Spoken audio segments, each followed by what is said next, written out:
I'm Richard Armstrong. I'm the director of the Solomon R. Guggenheim Museum and Foundation on Fifth Avenue in New York City.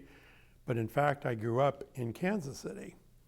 And I grew up in a neighborhood not well known these days called Northeast. And for me, the museum was the Kansas City Museum on Gladstone Boulevard, where we went repeatedly as children to look at the stuffed animals, the historical dioramas, the planetarium, and our nearby sled hill, which we called Suicide Hill. I did know about the Nelson Gallery, as we called it back then, because my school took me there. And I had piano lessons nearby at the old Conservatory of Music, now the site for the Kemper Museum of Contemporary Art. So I was in the Nelson sometimes as a shortcut from school to music lesson. And it was an impressive place even for somebody as ignorant about art as I was in those days.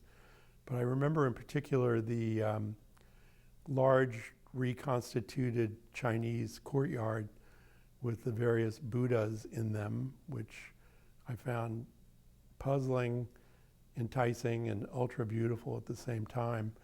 So in Kansas City, the Nelson Trust and the Mary Atkins bequest offered up a fair amount of capital in the Depression, and that's really how the museum had its elegant beginnings, because it could buy very high quality material both in Europe and also because of Lawrence Sickman in China proper. And we see that today with great clarity and a fair amount of envy.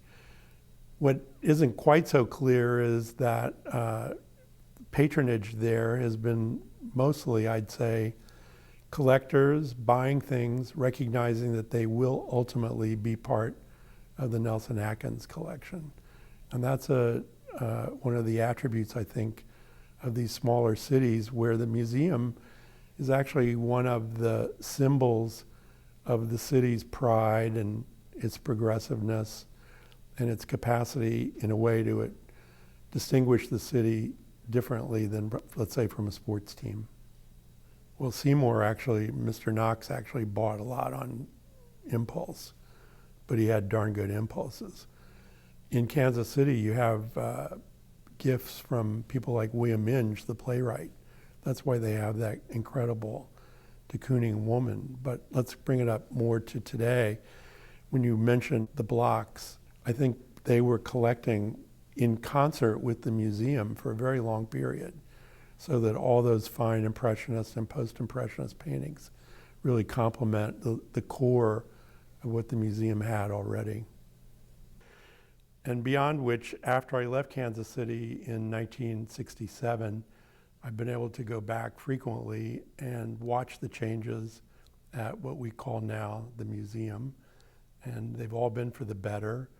I'm very impressed with the outdoor sculpture collection, and of course the addition that Stephen Holm made about 10 or 15 years ago. The collection's expanded, the building, the museum, the site, even the neighborhood all seem to be much livelier. It's really quite a demonstration, I think, of inclusiveness, of beauty, and a notion of great neighborliness and the capacity to enjoy yourself in a medium-sized city, which in those days to me seemed like heaven.